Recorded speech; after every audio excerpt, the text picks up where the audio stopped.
Salut à tous, c'est Magicura pour une nouvelle vidéo Hunter x Hunter. Cette fois-ci, le sujet ça va être l'association des Hunters. J'ai pas mal préparé cette vidéo, donc j'espère que ça vous plaira. Par rapport aux fois où je faisais des vidéos discussion, cette fois-ci vraiment j'ai essayé d'être le plus précis possible.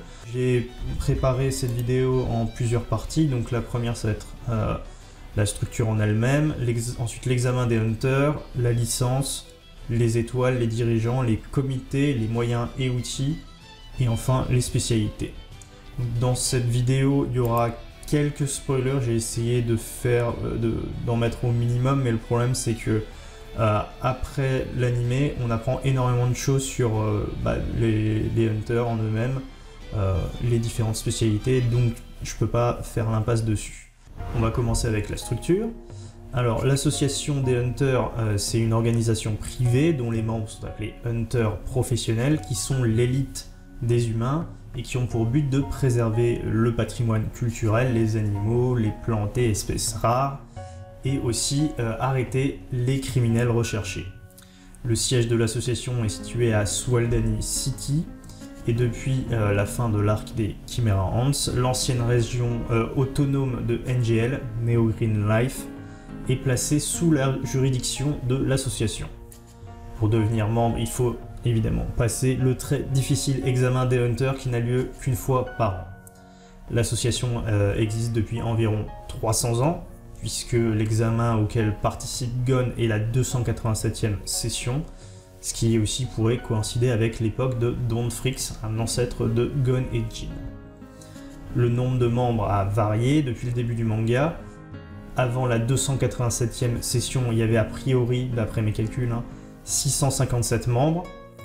Ensuite, il y en avait donc 661 après l'arc des Chimera Ants et 632 dans le chapitre 390, actuellement le dernier, plus 150 associés temporaires.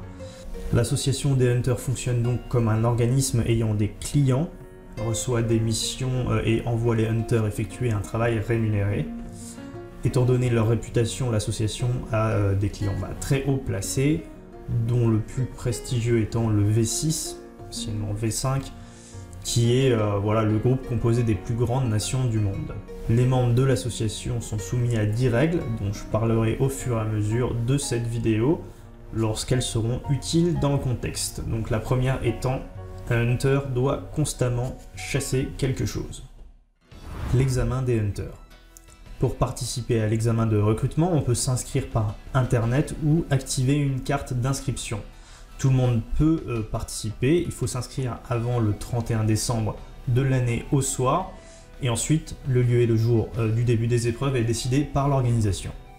La 288e session par exemple a débuté un 7 janvier, et ensuite l'examen dure en général entre une semaine et un mois. Le lieu de l'examen est volontairement très vague et les participants devront se débrouiller pour trouver le lieu exact par eux-mêmes. Ils devront passer quelques pièges et épreuves de pré-examinateur pour atteindre un navigateur, une personne ou une bête mystique qui pourra les amener au bon endroit. Selon les statistiques, une personne sur 10 000 arrive à la salle des examens. À la session 287, il y avait 405 participants arrivés à ce stade, et dans la 288, 1489, qui semble apparemment être un chiffre plutôt élevé. On peut considérer donc que chaque année, il y a à la louche environ 10 millions de participants. Dans le hall de départ, ils reçoivent un badge numéroté qu'il vaut mieux pas perdre, et ensuite, en général, il y a entre 5 et 6 épreuves durant lesquelles les participants peuvent être tués. Les épreuves sont déterminées par des examinateurs qui sont des Hunters professionnels et qui changent chaque année. Essayer de les attaquer peut amener à une disqualification. Passer la 3e épreuve donne la possibilité de revenir directement sur les lieux du début des épreuves sans condition l'année suivante. Les candidats sont examinés sur leur capacité physique, mentale et leur potentiel à devenir Hunter. Le nombre de gagnants varie chaque année et il semble que 7 personnes l'ayant emporté durant la session 287 était plutôt un chiffre élevé. Mais il est aussi possible que tout le monde soit recalé. Selon les statistiques, un nouveau participant seulement arrive à passer l'examen tous les 3 ans. Mais dans de rares cas, plusieurs nouveaux d'un coup arrivent en dernière phase. au chapitre 390, nous en sommes actuellement à la 289e session. La licence. Les gens ayant l'esprit agissant comme des hunters se font appeler des hunters amateurs, mais les professionnels, eux, possèdent une licence officielle qui leur sont délivrées à l'issue de l'examen. Les nouveaux professionnels sont appelés les rookies, en gros des débutants.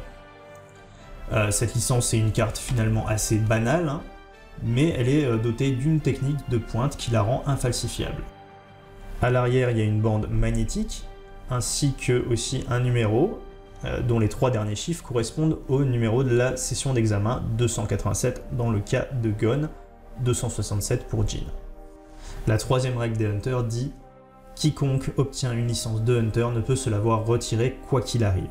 Cependant, en aucun cas il n'en sera délivré de duplicata. » En obtenant cette licence très convoitée, on reçoit beaucoup d'avantages. 95% des organismes publics sont à disposition gratuitement, et ce financés par les banques et les grandes entreprises. On a aussi une grande liberté de voyager à travers le monde. Il est possible d'entrer dans 90% des pays qui refusent leur accès aux étrangers et 75% des régions dans lesquelles tout séjour est interdit. On n'a presque aucune responsabilité en cas de meurtre.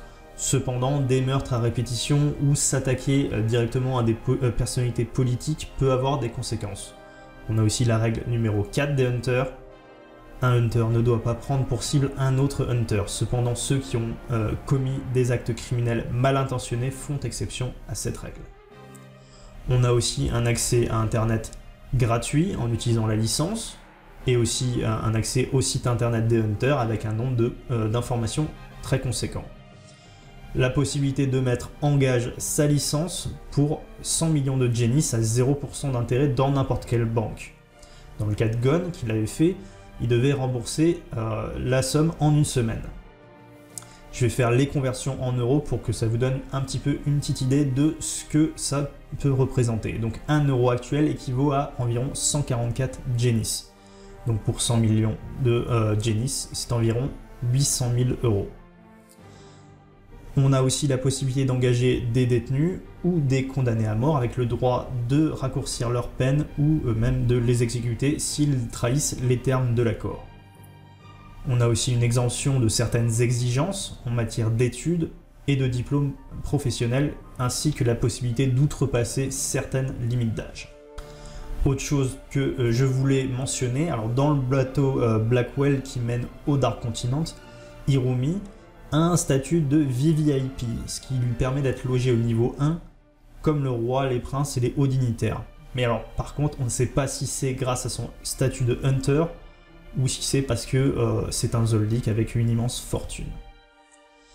Il faut protéger sa licence des pilleurs. On estime que un nouveau Hunter sur 5 perd sa licence durant leur première année. Pour la protéger, on peut tout simplement la placer dans un coffre d'une banque. Les gens en possession d'une licence peuvent la revendre avec une estimation de 1 ou 2 milliards de Genis. Soit, quand on la rapporte en euros, entre 8 et 16 millions d'euros, ce qui finalement me paraît assez peu, mais c'est comme ça.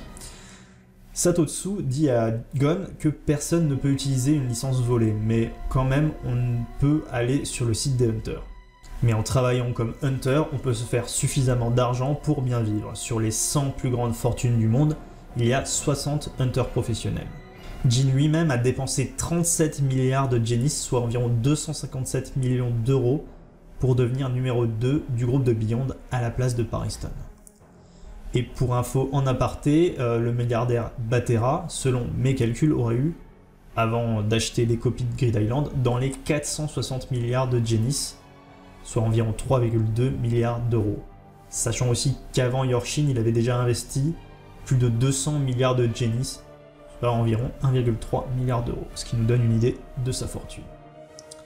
Une fois la licence obtenue, il faut passer l'examen secret, qui consiste à maîtriser au moins les 4 grands principes du Nen. Selon la deuxième règle des Hunters, un Hunter doit posséder un minimum de maîtrise de sa puissance, ce minimum étant la maîtrise du Nen. Alors il semblerait quand même logique que la partie sur le Nen ne soit pas forcément divulguée aux novices qui viennent juste d'obtenir la licence. Pour cela, les nouveaux peuvent l'apprendre par eux-mêmes, si ce n'était pas déjà fait, Sinon, l'association va assigner, sans leur dire, des maîtres qui vont les aider à acquérir le nen dans les quelques mois qui suivent. Chacun va travailler le nen à son rythme. D'après ce qu'on peut entendre un petit peu tout le temps, les hunters auraient des vastes connaissances sur le nen et doivent se les transmettre entre eux. Et sinon, la licence peut aussi déverrouiller des objets comme par exemple la boîte qu'avait confiée Jin à Gon. Les étoiles.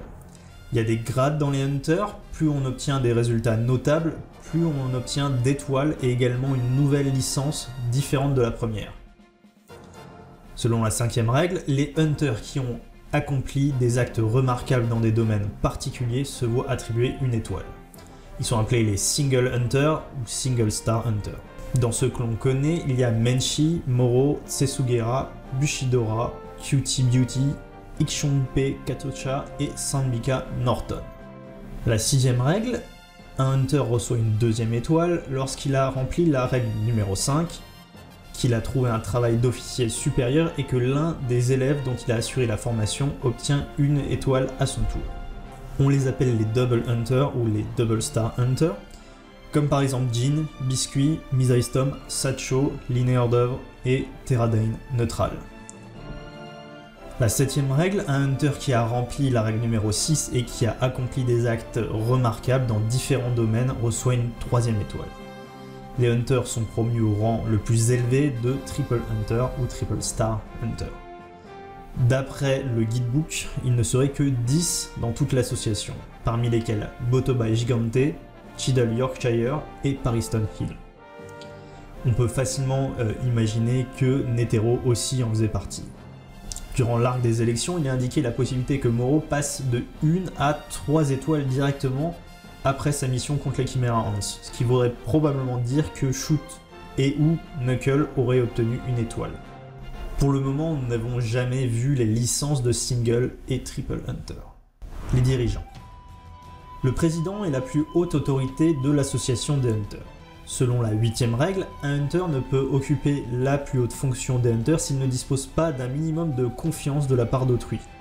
Ce minimum de confiance correspond à l'adhésion de la majorité de ses pairs. Si le siège de président est vacant, une élection pour élire le successeur est immédiatement organisée. Jusqu'à ce que l'élection aboutisse, c'est le vice-président qui assure les fonctions de président par intérim. Le président peut être en communication directe avec les chefs d'État ou les agences internationales. Il est aussi responsable des examens, comme l'indique la 9e règle. La manière de choisir les nouveaux hunters appartient au président. Cependant, s'il modifie profondément la méthode de sélection habituelle, il doit bénéficier de la confiance de la majorité de ses pairs. Il supervise l'examen et le règlement et peut aussi décider de faire remporter l'examen à des participants avant la fin des épreuves s'il le souhaite. Cependant, il n'est pas précisé s'il peut choisir lui-même des hunters hors des sessions d'examen. Le 12e président fut Isaac Netero, le 13e Pariston Hill pour un court moment, et la 14e est à présent Cheadle Yorkshire. Cette dernière a promis une révision des 10 règles des Hunters, et sa première décision fut de modifier la 2e règle temporairement pour la 289e session de l'examen, celle qui parle de l'obligation de connaître le nen. Ce pour pouvoir rapidement intégrer de nouveaux membres avant l'expédition vers le Dark Continent. Le vice-président est la 2e plus haute autorité de l'association, ayant plus de pouvoir que les conseillers. Selon la 10e et dernière règle des Hunters, tout ce qui ne figure pas dans les règles énoncées précédemment sera décidé lors de conseils entre le président, son vice-président et ses conseillers. Le président dispose du droit de choisir son vice-président et ses conseillers. Le vice-président peut avoir des objectifs différents de ceux du président. Comme dit précédemment, il assure la fonction de président par intérim jusqu'à l'élection d'un nouveau président si jamais ce poste est libre. Pariston était à ce poste pendant 3 ans sous la présidence de Netero, puis a nommé Cheadle lorsqu'il est passé 13e président avant de se retirer pour lui laisser la place. On ne sait pas pour le moment qui est vice-président sous Cheadle, mais il semblerait quand même que Misaistom le soit, ou peut-être Botobai. Les conseillers sont nommés par le président et peuvent gérer l'organisation en cas d'état d'urgence. Dans le cas de Netero, il s'agit du Junishin, les 12 zodiaques. Même si techniquement, en fait, ils ne sont que 11, puisque Pariston n'était pas un conseiller, mais le vice-président.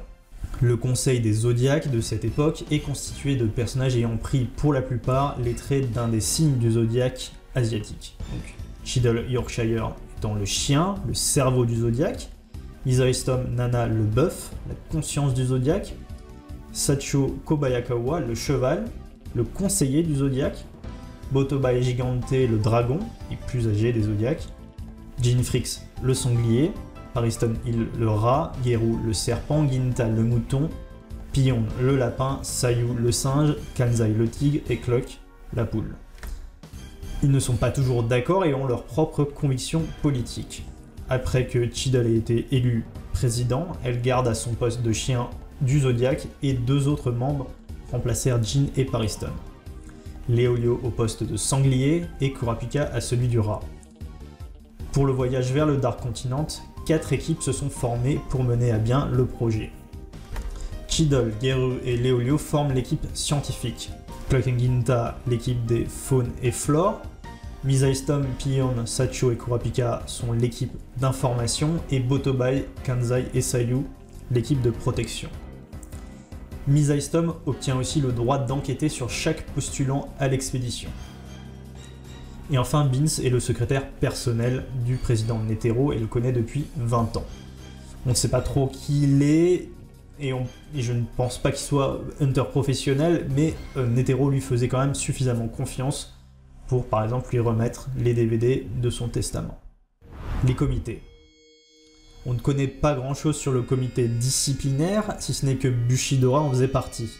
Le comité doit certainement s'assurer que les hunters respectent bien les 10 règles.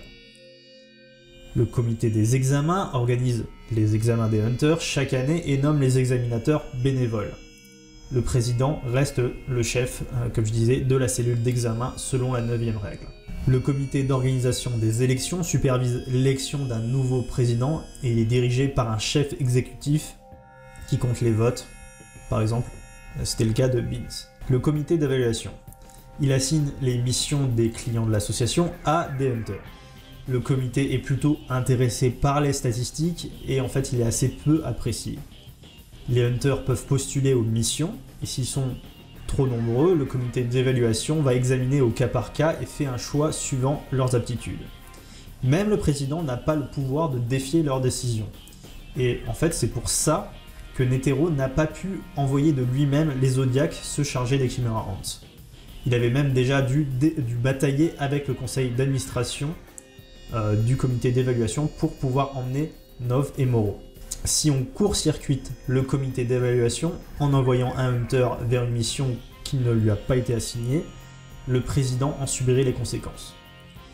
Selon des rumeurs, la faction de Pariston contrôlerait ce comité d'évaluation et pour remporter en fait la présidence, le comité n'aurait donné que des missions aux hunters qui s'engageaient à voter pour Pariston. Et donc ça s'est vérifié en effet plus tard avec autant de votes pour lui durant les élections. Quand un peu plus tard Pion demande à Pariston s'il récupère pas un petit peu d'argent pour lui, il assure que l'argent qui provient des missions va en fait directement dans les fonds communs. C'est un système qui assure le financement de l'association pour qu'elle puisse prendre un peu plus d'ampleur. Pour le reste, il y a simplement des travailleurs à temps partiel au siège de l'association à Swaldenny City. Les moyens et outils. L'association possède plusieurs dirigeables et emploie des pilotes. Elle a aussi son propre effaceur de naines, ou exorciste de naines. Cependant, alors par contre, cette personne n'a rien pu faire pour Gon après qu'il ait fait son serment. Le Hunter Code est une manière de transmettre des messages secrets entre Hunters. On a une phrase qui commence par un nombre, par exemple une heure, et chaque nombre correspond à une partie de cette phrase. Ce système fonctionne en fait en japonais, du coup c'est assez difficile à traduire. Le seul exemple qu'on ait pour le moment, c'est un message de Misaistom pour Senritsu, qui a été délivré par un autre Hunter, dont d'ailleurs le nom est pour le moment inconnu. Il commence la conversation téléphonique en disant 13h44, ce qui indique que tout ce qui va suivre est un code. Il va y avoir 4 phrases en japonais, et par exemple, dans la première phrase, il faudra prendre la première partie, dans la deuxième phrase, la troisième partie, et là, c'est quelque chose qui est difficile à expliquer en français. Donc voilà ce que ça donne à peu près. Les phrases étaient « Il y a des incohérences dans les propos des princes Kacho et Fugetsu, veuillez garder un œil sur elles. Il n'est pas impossible qu'elles soient en train de planifier une évasion du navire. En plus d'assurer leur sécurité, faites votre maximum pour qu'elles ne s'échappent pas. Votre mission est d'assister Kinney. Kinney qui est aussi un hunter. Ça donne quelque chose comme « Faites votre maximum pour assister les princes Kacho et Fugetsu pour leur évasion ». Le site des hunters. Alors comme expliqué précédemment, il ne nécessite qu'une licence pour pouvoir y accéder. On doit d'abord rentrer le numéro de licence, puis passer la bande magnétique dans un lecteur comme une carte bleue. Il vaut mieux se connecter depuis un point d'accès public, comme un hôtel ou un cybercafé, pour éviter les pilleurs de licence. L'adresse du site en lui-même ne serait pas si facile à obtenir que ça. Elle change peut-être fréquemment pour éviter les tentatives d'intrusion. Le site ressemble à un saloon et c'est le barman qui donne accès à une liste de catégories pour y trouver des informations qui sont très fréquemment renouvelées. Celles-ci sont payantes, mais en général, c'est pas vraiment un souci pour les hunters. Les informations sur Grid Island coûtaient 20 millions de Genis, soit environ 139 000 €. Sur le site, on peut aussi trouver la liste des hunters, mais certaines informations peuvent être bloquées, comme c'était le cas par exemple pour en savoir plus sur Jin. Et d'après Kurapika, pour se faire inscrire dans le fichier top secret de ce réseau, il faut avoir beaucoup d'argent et même le pouvoir d'un chef d'État. Ensuite, il y a le Home Code. C'est un téléphone répondeur spécial qu'il est possible de consulter pour écouter toutes les informations importantes sans pour autant interrompre ses déplacements. Pour éviter qu'il y ait un piratage et éviter les écoutes téléphoniques, on ne se connecte pas directement. On choisit un code d'accès et on se sert si possible d'un brouillage d'informations. Ce n'est pas réservé qu'aux hunters. Par contre, dans le même genre, les hunters peuvent échanger les informations entre eux via un outil qui est nommé Q. Il s'agit d'envoyer cette fois-ci une série de 9 chiffres vers une compagnie de téléphone gérée exclusivement par l'association. Celui qui reçoit le message utilise un logiciel spécial de décodage. Ça ne laisse aucune trace ni dans l'historique des appels ni dans les contacts. Les systèmes d'espionnage audio ne peuvent pas récupérer ces données. Et le nom du système vient du fait qu'en japonais, le chiffre 9 se dit Q. L'association assigne des niveaux de difficulté pour les missions. Selon Netero, réunir 95% des hunters était seulement de niveau D, alors que le Dark Continent est de niveau A. Dans ce cas, pour le moment, il ne semble pas y avoir de difficulté S. Contacter tous les hunters a été possible grâce à Cluck, dont le naine manipule les oiseaux. Le Senjikai, le groupe aux 1000 oreilles, est une agence plutôt difficile d'accès et qui propose du travail aux hunters professionnels sous condition qu'ils connaissent le naine. Le 12e président Netero était aussi le grand maître de l'école de Kung Fu Shingen. On peut donc dire que l'association et l'école Shingen travaillent ensemble pour former les nouveaux hunters aux naines, et ainsi que certains jeunes comme Zushi qui peuvent potentiellement passer l'examen plus tard. Shingen Ryu voulant dire le style de combat provenant du cœur. Les spécialités. Les hunters professionnels, de par leur domaine d'activité et centre d'intérêt, choisissent des spécialités. On ne sait pas si c'est obligatoire. Étant donné que les hunters sont des personnes très compétentes, ils peuvent aussi avoir des capacités très variées sans rapport avec leur spécialité, comme par exemple Botobai qui, en plus de sa fonction de hunter, est analyste militaire et procureur. L'auteur du manga Togashi semble plutôt vouloir nous présenter les spécialités de façon fluide à travers les différents arcs narratifs plutôt que de nous faire un tableau détaillé. En ce qui concerne les noms des spécialités des hunters en japonais, il y a 2 textes, un en kanji et au-dessus en katakana, qui que je sache est là normalement pour traduire les kanji aux plus jeunes japonais, sauf que parfois Togashi aime bien jouer avec ça et donne 2 sens. Et d'ailleurs, c'est déjà presque tout le temps le cas avec les capacités de naine, comme par exemple, je peux donner un exemple de celui de Kuroro, Skill Hunter, Bandit Secret. A noter d'ailleurs que le nom de la capacité est celle que l'on voit en petit. Pour les noms des spécialités, c'est des mélanges en fait de japonais et d'anglais. J'ai choisi de diviser les spécialités en catégories, même si c'est pas le cas dans le manga. Et d'ailleurs, pour beaucoup de celles-ci, on n'a pas vraiment d'infos, donc on peut juste supposer de ce qu'elles sont. Et donc lors de ma précédente vidéo, c'était une FAQ, un des abonnés Ki Mysterio a proposé en commentaire de faire une vidéo sur les types de hunters. Et donc ça c'est ce qui a amené cette vidéo là. Et il m'a demandé aussi de classer les hunters dont on ne connaît pas encore la spécialité. Donc c'est ce que je vais essayer de faire. Donc on a la catégorie faune et flore. Beast Hunter, spécialisé dans les animaux, le seul qu'on connaisse pour le moment c'est Knuckle. Et au vu de son naine pouvant contrôler les petits animaux, je pense aussi à Cyril. Phantom Beast Hunter, en français Hunter d'espèces fantomatiques, spécialisé dans la recherche des animaux non documentés. Pokuru en est un, et ça semble être aussi le cas pour Kaito.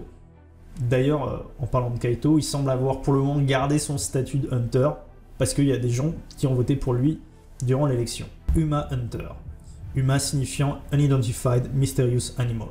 C'est un terme qui est assez connu au Japon et qui ressemble un peu à UFO, comme les ovnis en anglais. Donc qui sont spécialisés dans les créatures non identifiées, comme par exemple les Chimera Ants. Et Shoot en est un. Poacher Hunter. Spécialisé dans l'étude et la protection des animaux qui sont visés par des braconniers. Et c'est le cas de Kinta. Plant Hunter. Comme son nom l'indique, les hunters sont spécialisés dans les plantes. Alors Cluck est une plant hunter et je pense aussi que Bill, par exemple, pourrait être un plant hunter, vu comment son naine peut accélérer, entre autres, la croissance des plantes.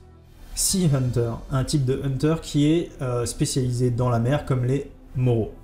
Et on peut imaginer aussi que son ami Gorachan, qui a un naine avec le surf, qui d'ailleurs a été emprunté par Léol, bah, c'en est un. Et aussi Usamen, je pensais à Usamen du groupe de Beyond, qui a déjà un look de marin, et en fait sur sa ceinture, il y a un kanji qui fait référence aux poissons. Dans la catégorie criminalité, on a les Blacklist Hunters. Alors selon le nom japonais, la deuxième signification est Bounty Hunter, soit chasseur de primes. La spécialité dont on connaît le plus de membres, qui sont dédiés à la traque des dangereux criminels. Parmi eux, on a Kurapika évidemment, Sayu, Binolt, Bushidora et Rippo, juré de la troisième épreuve. A priori, c'est aussi le cas de Sequanto qui est employé par les Oldic. Même si c'est pas vraiment le genre d'Hisoka de se choisir une spécialité, vu qu'en ce moment il traque la brigade fantôme, on peut penser que c'est aussi celle qui lui conviendrait le mieux, peut-être aussi celle pour Hirumi. Crime Hunter, spécialisé dans la résolution d'enquêtes criminelles. Misaistom est le seul pour le moment qu'on connaisse, mais en fait je verrais bien aussi Kiroa en devenir un, vu qu'il a une grande connaissance en assassinat, et une bonne faculté d'analyse. Terrorist Hunter. D'après le nom, on imagine qu'il doit essayer de prévenir les attaques terroristes. C'est le cas de Botobai, et je pensais aussi à Golem, du groupe de Beyond, qui a été fortement impliqué dans des conflits armés. Hacker Hunter. Spécialisé dans tout ce qui concerne les ordinateurs et la cybercriminalité. Ikshongpe en est un, et serait même d'ailleurs résident du monde numérique. Il serait probablement l'un des créateurs de Creed Island. Et donc j'ai aussi pensé à Marion du groupe de Beyond, qui semble être un genre de femme robot, qui pourrait peut-être potentiellement, ou alors soit son créateur, soit elle, être voilà, un hacker hunter. On a la catégorie richesse, avec les Money Hunter, qui sont aussi, d'après le nom, appelés Price Money Hunter, et en anglais ils le traduisent Jackpot Hunter. C'est le cas de Tsesugera, leur but c'est de se faire de l'argent. On peut aussi imaginer que ses compagnons le soient aussi, ceux qui s'appellent Kess, Barry et Rodorioto. On a le Treasure Hunter, il parcourt le monde à la recherche des objets rares, c'est le cas de Kanzai, et je pensais aussi à peut-être Hanzo qui recherche lui le parchemin des ombres. Et ensuite on a les Stone Hunters, spécialisés dans la recherche de pierres précieuses. Et là, Bitui en est peut-être l'unique représentante. Dans la catégorie médecine, on a les Virus Hunters, des hunters spécialisés dans les virus, comme Sanmika Norton. Poison Hunter, un peu du même genre, Geru est spécialisé dans les poisons. Et on a aussi Incurable Disease Hunter, spécialisé dans les maladies incurables. On ne connaît que Cheadle, mais peut-être que ce sera la spécialité de Léolio plus tard. Dans la catégorie des arts, on a les Gourmet Hunters, qui sont aussi appelés Gastronomy Hunters, en japonais Bishoku. Ils sont spécialisés dans la culture culinaire, ils recherchent des ingrédients rares et sont eux-mêmes certainement aussi des chefs reconnus. Ils chassent aussi parfois les braconniers. On connaît Menshi, Buhara et Rine Hors-d'œuvre, la doyenne des Hunters, qui a déjà été d'ailleurs sur le Dark Continent avec Netero.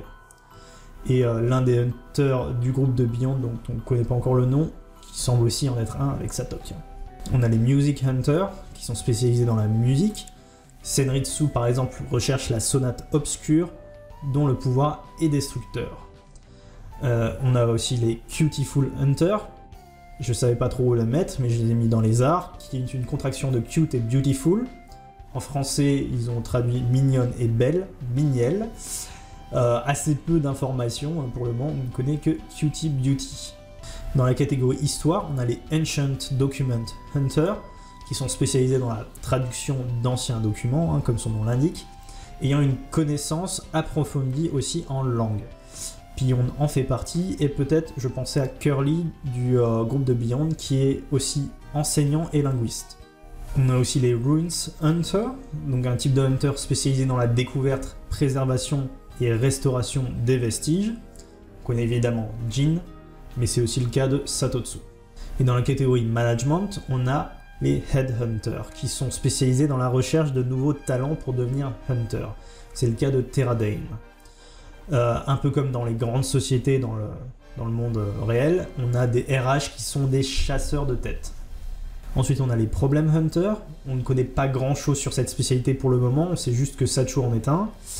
Et alors moi, je pensais à un genre de psychologue au vu de ses capacités. Par exemple, il dit avoir discuté pour s'assurer que les membres des équipes scientifiques pour l'expédition vers le Dark Continent aient bien conscience des risques de la mission avant de partir. Et enfin, on a les Lost Hunters, qui sont spécialisés dans la recherche des personnes disparues et également des Hunters, comme par exemple Lupe Highland. Selon Misaistom, avant que Pariston ne soit vice-président, la moyenne des Hunters disparus, pas les morts, les disparus, était de 0,6 par an, Jin inclus, qui lui-même disparaît tous les 2 ans. Et en 3 ans de vice-présidence de Pariston, 18 Hunters ont disparu. Donc ça aura peut-être une incidence sur la suite. Et pour finir, je vais parler d'autres types de Hunters. Donc il y a une possibilité de spécialité, c'est Zepairo qui en parle, c'est ceux des antiquaires. Il dit qu'il y a plusieurs Hunters Pro dans le monde des antiquaires. D'après lui, ils sont tous un peu bizarres d'ailleurs, mais ça peut peut-être rentrer dans la catégorie des Treasure Hunters ou peut-être Money Hunters. D'ailleurs, en parlant de Zepairo, en aparté, il cherche pour le moment à devenir hunter professionnel. Il pourrait peut-être faire partie de l'expédition vers le Dark Continent, parce que ses connaissances en antiquité pourraient par exemple être utiles. Même si de base il voulait juste revendre sa licence, il n'avait pas vraiment de vocation d'être hunter. Mais après peut-être son expérience lors de la 288e session où tout le monde se fait battre par Killua, peut-être qu'il s'est dit que c'était un rêve inatteignable. Mais il est aussi possible que, comme ça s'est arrêté dès la première épreuve, l'association ait rappelé tous les participants ayant échoué à la 289e session, et qu'il ait pu passer de cette manière. Je pensais aussi à la spécialité d'instructeur, comme par exemple le seraient Wing et Izunabi, des maîtres de Nen qui auraient comme travail de former des nouveaux hunters et des élèves pour potentiellement devenir hunters. Dans le volume 0 du manga, on parle d'un personnage qui est nommé D-Hunter. Mais en fait, au-dessus du D, en japonais, on peut lire Dino en katakana. Dans le film Fantôme Rouge d'ailleurs, le livre qui est donné à Kurapika par Sheila se nomme aussi Dino Hunter.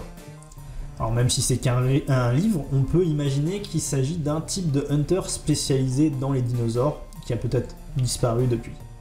Les Temp Hunters. Alors c'est un type de hunter qui a énormément de noms différents en fonction des traductions. La version japonaise est Kyosen, et en français c'est traduit par RC, soit rattaché au comité. Il serait environ 200, et ce sont des hunters qui ne font qu'accepter des missions du comité d'évaluation dont je parlais tout à l'heure. C'est ceux qui ont voté pour Pariston. Ils ont une garantie de rémunération pour les risques encourus, peu importe s'ils réussissent ou pas leur mission. Certains les appellent vulgairement les esclaves de Pariston, et ils sont considérés plutôt faibles. Tout le groupe de Beyond est constitué de Temp Hunters. Ils ont été choisis pour leurs capacités qui sont utiles pour l'expédition. On peut considérer aussi que Bill, Saerid et Curtin soient aussi des Temp Hunters, puisqu'ils ont reçu très rapidement et sans difficulté un emploi de garde princier par l'intermédiaire de Pariston. Les Provisional Hunters sont des membres associés temporaires qui ont passé le 289e examen des Hunters. Ils seraient environ 150 et ils ont été choisis comme support temporaire de l'association pour l'expédition vers le Dark Continent. En devenant Provisional Hunter, ils obtiennent les avantages que leur confère le statut de Hunter, mais leurs licences vont expirer après le voyage. Au vu des relations politiques entre le V6 et l'association des Hunters, ils pourront facilement trouver du travail après la traversée. La condition de la deuxième règle des Hunters, qui est de connaître le naine, a été modifiée pour pouvoir accepter plus de monde et qu'il soit utile rapidement. Il y a plusieurs gardes du corps des princes qui sont des Provisional Hunters, comme par exemple Guidal, Lysamseta, Meshush et Mosbe pour le deuxième prince Camilla, Teta Sarkov, Newhan et Dunjin et un autre pour le quatrième prince Tserinich. Et a priori, ces 5 personnages-là qu'on a vus sur une feuille dans le bureau de Togashi lors d'une interview, ce seraient des Provisional Hunters qui sont gardes du corps du 5e prince Tsubepa. D'ailleurs, celui de gauche s'appellerait Erix, pour info. Et parfois, les Provisional Hunters sont nommés Temporary Hunters, mais bon, bah, c'est un peu trop ressemblant avec les Temp Hunters, c'est pour ça que je préfère Provisional, ce qui est plus parlant, et puis ça évite de porter à confusion. Et pour les Hunters que je n'ai pas encore cités jusque-là, il y a le juré de la 3e épreuve qui accompagne Rippo, dont on n'a pas le nom, ainsi que Togari, dont le nom ne vient en fait que de l'animé. Il y avait Kara pour la 4e épreuve et l'examinateur de la 288e session dont on n'a pas encore de nom. Il y avait Masuta qui a arbitré le match de Gon contre Hanzo, ainsi que 8 autres qui reviennent d'ailleurs durant l'acte des élections. Dans le clan Nostral, il y a Sachimono Tochino, Basho et Rinsen, en plus de Kurapika et Senritsu. Lee Steadman, les créateurs de Grid Island, Jay Tosari qui avait vendu les Joy Station aux enchères, ainsi que Goreinu, Gashita et son frère Zetsuku Bellam, ainsi que Akaguchi qui ont été tous des joueurs de Grid Island.